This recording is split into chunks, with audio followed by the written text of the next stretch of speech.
Okay. అందరికీ నమస్కారం. ముందుగా అందరికీ ఇక్కడికి వచ్చిన మీడియా సోదరులందరికీ, రాష్ట్ర ప్రజలకు కృష్ణాష్టమి శుభాకాంక్షలు తెలియజేస్తూ ఉన్నాను. మనం చూసాం మొన్న అచ్యుతాపురం సెజ్లో ఎసెన్షియా ఫార్మా కంపెనీలో ఒక దుర్ఘటన జరిగింది. ఆ సంఘటన మీద ఈ రాష్ట్ర ప్రభుత్వం అలాగే పాయకరావుపేట ఎమ్మెల్యే గారు అబద్ధాలు చెప్తూ ఉన్నారు. వాటిని ఖండించడం కోసం మీ ముందుకు రావడం జరిగింది. ఆ ఫార్మా కంపెనీలో జరిగిన దారుణం నిజంగా చాలా దురదృష్టకరం. 17 మంది చనిపోయారు, 41 మందికి గాయాలయ్యాయి. గతంలో ఎన్నో ప్రమాదాలు జరిగినా కూడా ఎప్పుడూ జరగనటువంటి విషాదం చోటు చేసుకుంది.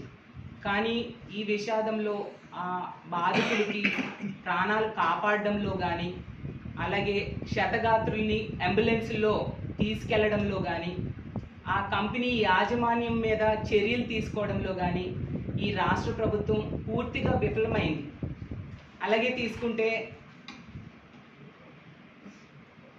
చంద్రబాబు నాయుడు గారైనా, మంత్రులైనా, స్థానిక మంత్రి అయినా, అలాగే ఎంపీ ఎమ్మెల్యేలు అందరూ కూడా వాళ్ళకి అండగా నిలబడడంలో విఫలమయ్యారు. చంద్రబాబు నాయుడు గారు ఈ కూటమి ప్రభుత్వం ఎక్కడో మదనపల్లిలో పేపర్స్ తగలబడిపోతే హెలికాప్టర్ ఇచ్చి డీజీపీని పంపించారు. మరి 17 మంది జగనన్నని తిట్టడం కోసమే ఆవిడ టైం వెచ్చిస్తారు తప్ప ఎక్కడ బాధ్యతగా తనకిచ్చిన బాధ్యతని నెరవేర్చడం మనం చూడలేదు. ఎంతమంది చనిపోయినా కూడా చంద్రబాబు నాయుడు గారు పరామర్శకు వెళ్ళాక ఒక ఉన్నత స్థాయిలో సమీక్ష చేయాల్సిన అవసరం లేదా? రాష్ట్ర స్థాయిలో సమీక్ష చేశారా? ఒక industries department, factories department, pollution department, కార్మిక శాఖ, వీళ్ళందరితోని ఒక ఫైర్ డిపార్ట్మెంటు, ఎలక్ట్రికల్ డిపార్ట్మెంటు రాష్ట్ర స్థాయిలో ఉంటాయి కదా, వీళ్ళందరితో కలిపి ఒక సమీక్ష చేశారా? ఇదేమీ చేయకుండా వీకెండ్కి ఏమో స్పెషల్ ఫ్లైట్లో హైదరాబాద్ వెళ్ళిపోయారు. సరే మంచిదే, కానీ ఇవి చేసి వెళ్ళొచ్చు కదా. అంటే లెక్కలేనితనం, నెగ్లిజెన్సీ, ప్రజల ప్రాణాల మీద వాళ్ళకున్న నెగ్లిజెన్సీని తెలియజేస్తూ ఉంది. అలాగే తీసుకుంటే వీళ్ళేమో వాళ్ళు బాధ్యత నెరవేర్చడంలో ఘోరంగా విఫలమయ్యి మళ్ళీ తిరిగి గత ప్రభుత్వం మీద, మా జగనన్న మీద బురద జల్లడానికి ప్రయత్నిస్తూ ఉన్నారు. దాన్ని చూసి ప్రజలు అసహించుకుంటూ ఉన్నారు. పాయకరావుపేట ఎమ్మెల్యే గారు అయితే మరీ దారుణంగా మాజీ ముఖ్యమంత్రి గారిని పట్టుకొని చాలా చులకనగా మాట్లాడుతూ ఉన్నారు. అసలు ఆవిడ అలా తిట్టినంత మాత్రాన జగన్ గారికి ఉన్న విలువ ఏమాత్రం తగ్గదు. ఆకాశం మీద ఉమ్మేస్తే మన మీదే పడుతుంది. అసలు అనిత గారికి నేను ఒకటే అడుగుతూ ఉన్నాను, అమ్మ మీరు వాడుతున్న భాష, మీరు మాట్లాడుతున్న మాటలు ఈ సభ్య సమాజం వింటే ఏమనుకుంటుంది? రాష్ట్రంలో ఉన్న తల్లిదండ్రులు ఏంటి ఈవిడ ఎలాంటి భాష మాట్లాడుతున్నారు, మా పిల్లలు ఇది నేర్చుకుంటారేమో అని భయపడుతూ ఉన్నారు మీ భాష చూసి. అందరి వరకు ఎందుకు మీ పిల్లలు అడగరా, అమ్మ ఏంటి ఎలాంటి భాష మాట్లాడుతున్నావు అనేసి? రేపొద్దున పిల్లలు అదే భాష మాట్లాడితే తప్పు అని మీరు చెప్పగలరా? చెప్తే అమ్మ నువ్వు మాట్లాడిన మాటలే కదా మేము మాట్లాడుతున్నామని అనరా? ఇదేనా మీరు ఫ్యూచర్ జనరేషన్స్కి ఇస్తున్న సందేశం అని నేను అడుగుతూ ఉన్నాను. అలాగే తీసుకుంటే సీఎం గారిని పట్టుకొని, అరే నువ్వు సీఎం ఏంటి, సీఎంనే కదా మనోడు ఏంటది? అసలు ఆ సంబోధన ఏంటి, ఆ సంస్కారమా ఏంటి? ఎంత సంస్కారహీనంగా మీరు బిహేవ్ చేస్తున్నారు. ఇది నిజంగా చాలా దురదృష్టకరం. ఒక మహిళ అయ్యుండి ఇలాంటి మాటలు మాట్లాడడం మహిళా లోకానికే సిగ్గుచేటు. మీ ముందు హోమ్ మినిస్టర్గా ఎంతోమంది చేశారు, అలాగే రకరకాల మంత్రి పదవులు చాలామంది చేశారు, చీఫ్ మినిస్టర్స్ చేశారు, అలాగే ఎమ్మెల్యేలుగా, ఎంపీలుగా చాలామంది ప్రజాప్రతినిధులుగా ఉన్నారు. కానీ ఎవ్వరూ కూడా ఎంత దారుణమైన భాష, ఎంత సంస్కారహీనంగా మాట్లాడిన సంఘటనలు మనం చూడలేదు. ఏదో ఇలాంటి మాట్లాడితే గొప్ప వస్తుంది అనుకుంటున్నారేమో కానీ మీ హోందాతనం మీరు కోల్పోతారు, ప్రజల దగ్గర మీరు చులకనైపోతారు అనే విషయం మీరు గుర్తించాల్సిందిగా తెలియజేస్తూ ఉన్నాను. అలాగే మీ అందరికి ఒక అనుమానం రావచ్చు, ఏంటి అనిత గారిని పాయకరావుపేట ఎమ్మెల్యే అంటూ ఉన్నారు అనేసి. ఎందుకు అంటూ ఉన్నానంటే ఆవిడ ప్రోటోకాల్ ప్రకారం హోమ్ మినిస్టర్ తప్ప హోమ్ మినిస్టర్గా బాధ్యతలు అస్సలు నెరవేర్చట్లేదు. హోమ్ మినిస్టర్గా విఫలమయ్యారు. ఒక అసమర్థ హోమ్ మినిస్టర్. ఆవిడ ఎంతసేపు కూడా జగనన్నను తిట్టడం కోసమే ఆ పదవి ఇచ్చినట్టుగా బిహేవ్ చేస్తున్నారు తప్ప తను తన బాధ్యతలు నెరవేర్చాలి అనే విషయం ఆవిడ ఏమాత్రం కూడా గుర్తెరగట్లేని పరిస్థితి మనం చూస్తూ ఉన్నాం. ఈ అచ్యుతాపురం సెజ్ సంఘటన అయినప్పుడు కూడా ఈవిడ 2 గంటలకు జరిగితే మనం చూసాం. ఆ రోజు సెక్రటేరియట్లోనే ఉన్నారు. అప్పుడు చంద్రబాబు నాయుడు గారు ఉన్నారు, డీజీపీ గారు ఉన్నారు. మరి వెంటనే ఎందుకు స్పందించలేదు ఈవిడ? 4 గంటలకి జగనన్నను తిట్టడానికి ప్రెస్ మీట్ పెట్టారు. జగనన్నను ఎప్పుడైనా తిట్టుకోవచ్చు, మీ పని ఎప్పుడు జగనన్నను తిట్టడమే కదా. మరి ఆ ప్రెస్ మీట్లో ఈ సంఘటన కోసం స్పందించలేదు ఎందుకు? అంటే నెగ్లిజెన్సీ. ఇలాంటి సమస్యల మీద మీకు ఇంపార్టెన్స్ లేదు, కానీ ఎంతసేపు జగనన్నని తిట్టడం మీదే మీ కాన్సన్ట్రేషన్ కనిపిస్తూ ఉంది. అలాగే తీసుకుంటే ముచ్చిమరి సంఘటన జరిగింది. 50 రోజులైంది, కనీసం పరామర్శకి వెళ్ళలేదు. ఒక చిన్నారి బాలికని హత్య చేసి బాడీ దొరకకుండా చేస్తే కనీసం 50 రోజులైనా పరామర్శకి వెళ్ళలేదు సరికదా. ఆ బాడీని ఈ రోజు కూడా వెతికి పట్టి ఇవ్వలేని చేతకాని హోమ్ మినిస్టర్ మీరు. అలాగే తీసుకుంటే మీ కాన్స్టిట్యున్సీలో, మీ పక్క కాన్స్టిట్యున్సీలో ఎంతో మంది ఆడపిల్లల మీద అత్యాచారాలు, హత్యలు, దాడులు జరిగాయి. మీరు కనీసం రెస్పాండ్ అయ్యారా? కనీసం వాళ్ళకి పరామర్శ చేశారా? వాళ్ళకి ఏమైనా కాంపన్సేషన్ ఇచ్చారా? ఆ రాంబల్లి సంఘటన తీసుకుంటే ఆ పాప మృతదేహం అక్కడ ఎన్టీఆర్ హాస్పిటల్లో ఉంటే దగ్గరలో సన్మానానికి వెళ్ళారు తప్ప ఆ కుటుంబానికి పరామర్శ చేయలేదే, కనీసం కాంపన్సేషన్ ఇవ్వలేదే. ఇంత బాధ్యతారాహిత్యంగా వ్యవహరిస్తూ ఉన్న మిమ్మల్ని పాయకరావుపేట ఎమ్మెల్యే అంటమే సమంజసమని నేను భావిస్తూ ఉన్నాను. అలాగే ప్రెస్ మీట్ పెట్టారు 4 గంటలకి, అందులో ఏమీ మాట్లాడలేదు. తరువాతైనా అధికారులను ఆదేశించి హొటాహుటిగా బయలుదేరాలి కదా ఈ అచ్యుతాపురం సెజ్ సంఘటన కోసం. అసలు ఏం జరిగింది, వాళ్ళని ఏ విధంగా ఆదుకోవాలని. కనీసం వందే భారత్లో 7 గంటలకు బయలుదేరినా 11:30కు చేరిపోతారు. అవి ఏమీ లేకుండా తీరుబడిగా 9 గంటలకు బయలుదేరి 2:30కో ఎంతకు వచ్చారు. అది మీ ప్రభుత్వం తాలూకా బాధ్యతారాహిత్యం.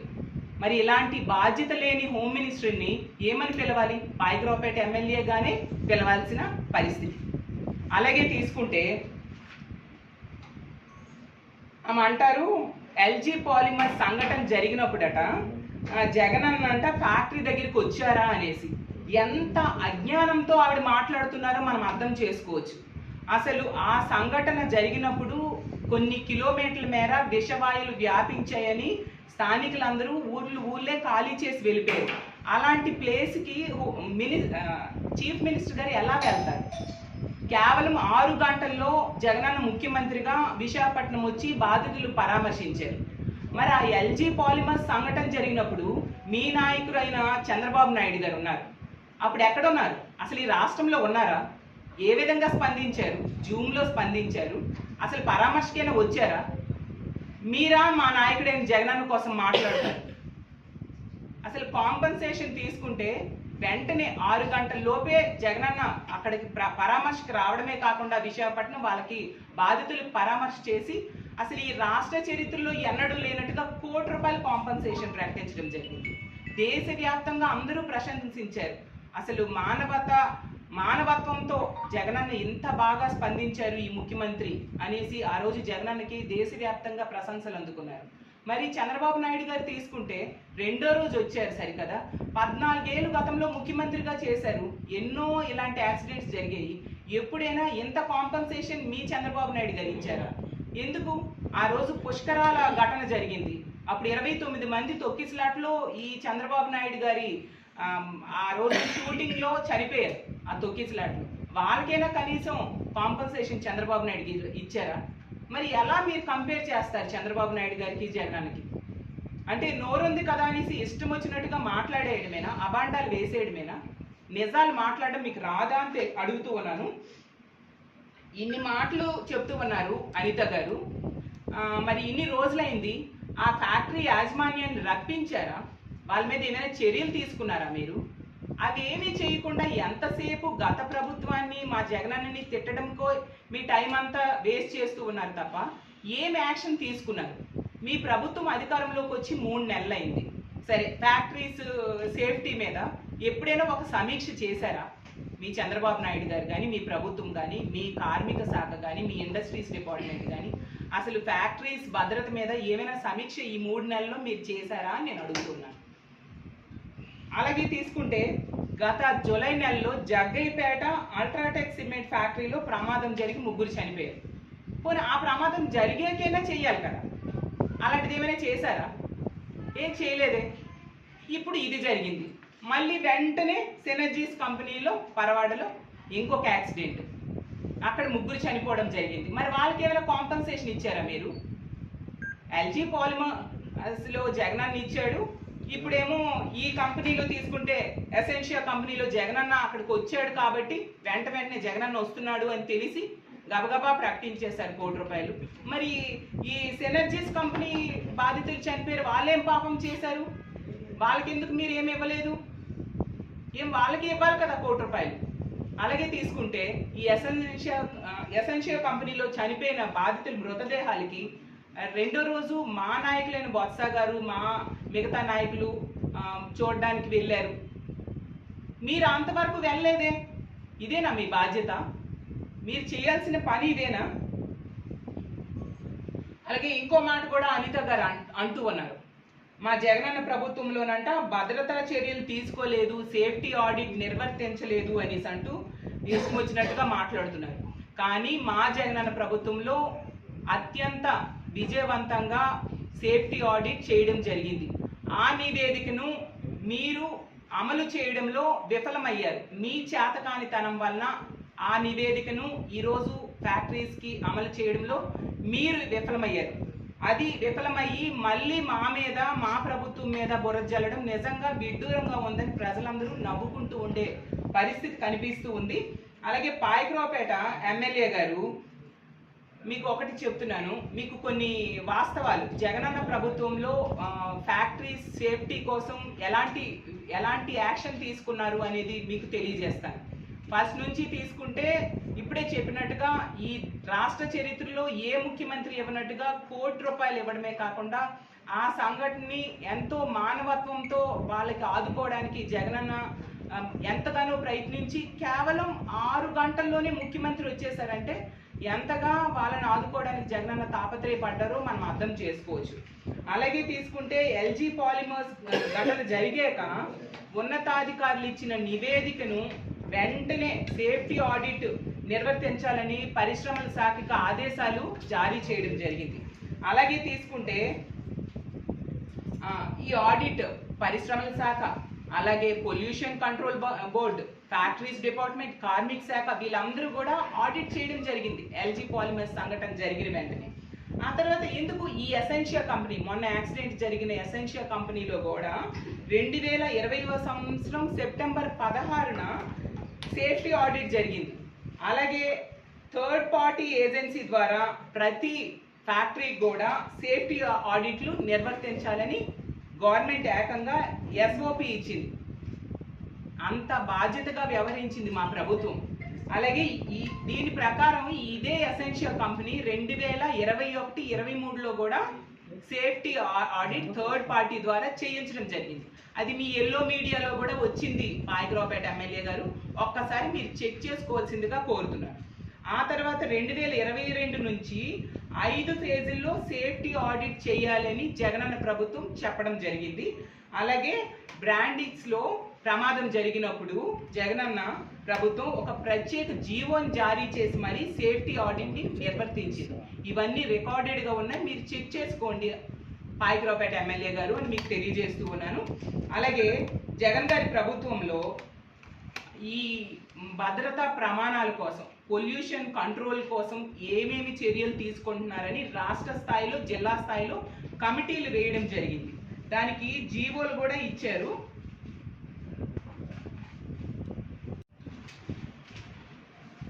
జీవోలు కూడా ఇవ్వడం జరిగింది. అందులో రాష్ట్ర స్థాయి కమిటీలో AP pollution control board member secretary, అలాగే director of factories, commissioner of labour, పరిశ్రమల శాఖ కమిషనరు వీళ్ళందరూ కూడా సభ్యులుగా ఉండడం జరిగింది. అలాగే జిల్లా స్థాయి కమిటీలో జిల్లా కలెక్టరు, పరిశ్రమల శాఖ GM, factories deputy chief inspector, labour deputy commissioner, APPCB అంటే Andhra Pradesh pollution control board regional అధికారులు సభ్యులుగా ఉన్నారు. అంటే రాష్ట్ర స్థాయిలో, జిల్లా స్థాయిలో కమిటీలు ఏర్పాటు చేయడం జరిగింది. ఇంతగా పరిశ్రమల భద్రత కోసం జగనన్న చర్యలు తీసుకోవడం జరిగింది. ఇవన్నీ కూడా రికార్డెడ్గా ఉన్నాయి. అలాగే తీసుకుంటే ఆ జీవో ఇచ్చి వదిలేయలేదు జగనన్న. సమీక్ష చేయడమే కాకుండా తనిఖీలు నిర్వర్తించి 5 ఫేజుల్లో ఇవన్నీ అమలయ్యేట్టుగా చర్యలు తీసుకోవడం జరిగింది. అసలు నిజం చెప్పాలంటే ఇప్పుడు చీఫ్ సెక్రటరీగా ఉన్న నీరబ్ కుమార్ ప్రసాద్ గారు ఆ రోజు అటవీ పర్యావరణ శాఖ స్పెషల్ సిఎస్గా ఉన్నారు. అతనే సెప్టెంబర్ 16న మరో మెమో ఇచ్చారు. అంటే రెడ్ కేటగిరీ పరిశ్రమలతో పాటు మిగతా పరిశ్రమల్లో కూడా ఈ భద్రతా ప్రమాణాలు, కాలుష్య నివారణ కోసం ఏంటి తనిఖీలు నిర్వర్తించాలి అనే దాని మీద ఒక మెమో ఇవ్వడం జరిగింది. 3 నెలల్లో ఆ తనిఖీలు నిర్వర్తించి నివేదికలు అందజేయాలని చెప్పి ఇదే నీరబ్ కుమార్ ప్రసాద్ గారు ఇచ్చిన జీవోలో ఉంది. అలాగే పరిశ్రమల్లో సేఫ్టీ ఆడిట్లు నిర్వర్తించి వాటి కాంప్లియన్స్ నివేదికలు కూడా తెప్పించుకోవడం జరిగింది. ఎంత చక్కగా ప్రమాదాల నివారణ కోసం జగనన్న ప్రభుత్వం ఆ రోజు చర్యలు చేపట్టడం జరిగింది. ఇవన్నీ మీరు తెలుసుకోవాలంటే ఈ నీరబ్ కుమార్ ప్రసాద్ గారు ఇప్పుడు చీఫ్ సెక్రటరీగా ఉన్నారు. అతన్ని అడిగి తెలుసుకోండి. అతను ఆ రోజు అక్కడ వర్క్ చేశారు. అతన్ని అడిగి తెలుసుకోండి.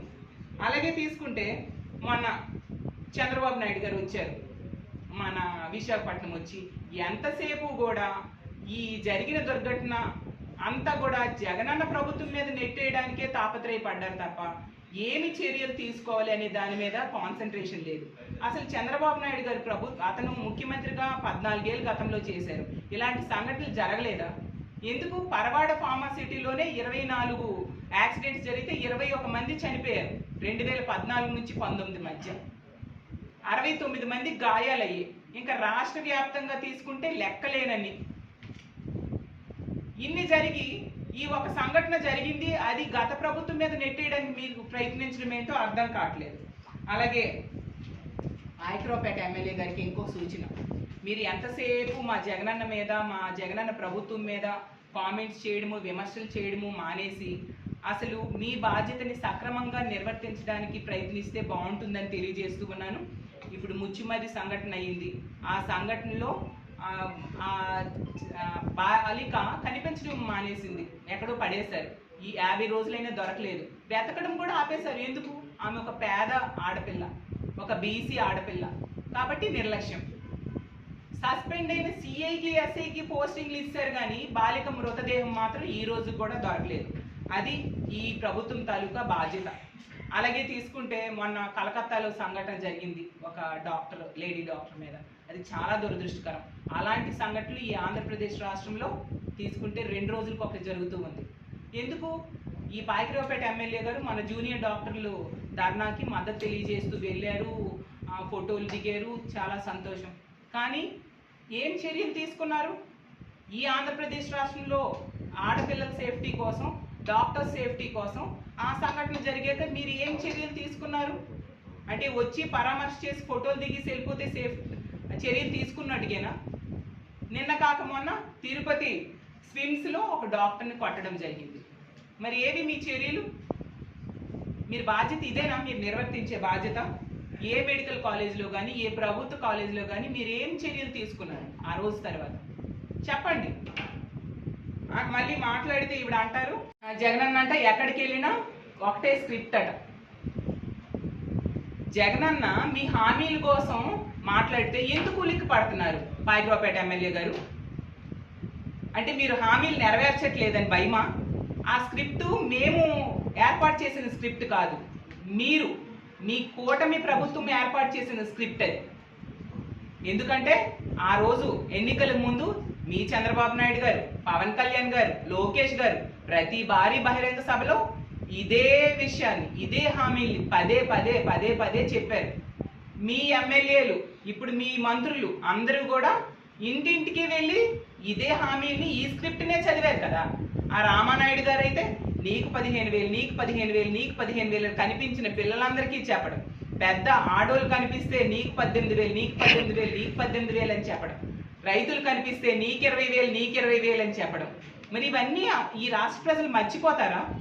ఆ విషయాన్ని రిమైండ్ చేస్తే మీకు ఉలికిపాటు ఎందుకు? దానికి సమాధానం చెప్పడం మానేసి మీరు స్క్రిప్ట్ అనడం ఏంటి? ఆ స్క్రిప్ట్ ఇచ్చిందే మీరు. మీ స్క్రిప్ట్నే ఒకసారి జగనన్న రిమైండ్ చేశారు, మేమైనా రిమైండ్ చేస్తాం. మీకు నిజాయితీ ఉంటే ఎప్పుడు ఆ స్క్రిప్టులో ఉన్న అంశాలని మీ హామీల్ని నెరవేరుస్తారో చెప్పండి. అది మానేసి ఏంటి ఈ విమర్శలు? ఎప్పటికైనా నేను తెలియజేసేది ఏంటంటే, మీరు ఎంతసేపు కూడా ఆత్మస్తుతి పరనింద అన్న ప్రకారం వెళ్తున్నారు తప్ప బాధ్యతల మీద దృష్టి పెట్టట్లేదు. మీకు ఓట్లేసి ప్రజలు గెలిపించారు కాబట్టి వాళ్ళకి న్యాయం చేయడం కోసం, ఈ రాష్ట్ర ప్రజలకు న్యాయం చేయడం కోసం పని చేయండి. మా జగనన్న మీద, మా ప్రభుత్వం మీద విమర్శలు ఆపి ఇక ముందు మీ ప్రభుత్వం ఏం చేస్తుంది అనే దాని మీద మాట్లాడితే బాగుంటుంది. లేకపోతే ప్రజల్లో మీరే చులకనైపోతారు. ప్రజలు తగిన సమయంలో బుద్ధి చెప్పడానికి సిద్ధంగా ఉంటారనే విషయం మర్చిపోవద్దు పాయకరావుపేట ఎమ్మెల్యే గారని తెలియజేసుకుంటూ సెలవు తీసుకుంటారు.